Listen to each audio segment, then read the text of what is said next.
ఈరోజు VRK diet day 10లో నేనేం తీసుకుంటున్నాను చూద్దాము. నేనంతా లిక్విడ్ డైట్ చేశాను, కానీ బ్యాడ్ న్యూస్ ఏంటంటే నేను అస్సలు వెయిట్ తగ్గలేదు. సేమ్ వెయిట్ ఉన్నాను. నాకైతే ఏం చేశాను నాకు అర్థం కాలేదు. నార్మల్గా అయితే కొంచెమైనా ఒక 100-200 గ్రామ్స్ కూడా తగ్గలేదు. చాలా బాధ అనిపించింది లిక్విడ్ డైట్ చేశాక కూడా. మేబీ ఏం తప్పు చేస్తున్నా నాకు అర్థం కావట్లేదు. సో అది సాడ్ న్యూస్ నాకు. సో ఈరోజు నేనేం తీసుకుంటున్నానంటే ఒక హాఫ్ క్యారెట్ తీసుకున్నాను, అండ్ వచ్చి బాదాము, వాల్నట్స్ తీసుకుంటున్నాను. అండ్ ఇది వచ్చి వెజిటేబుల్స్, లీఫీ వెజిటేబుల్స్ అన్నీ కలిపి ఆమ్లెట్ ఇది. దీంట్లోనే సీడ్స్ పౌడర్ కూడా ఉంది, ఎగ్ అంతా ఉంది.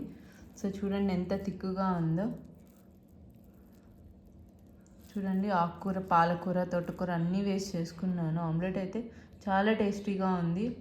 సో అన్నీ అంటే సపరేట్గా తీసుకోకుండా అన్నీ ఒక ఆమ్లెట్లా తీసుకున్నాను, ఫుల్ మీల్ లాగా. టేస్ట్ అయితే అదిరిపోయింది. ఇది నా డే 10 రొటీన్. సో డే 11లో మళ్ళీ కలుద్దాం.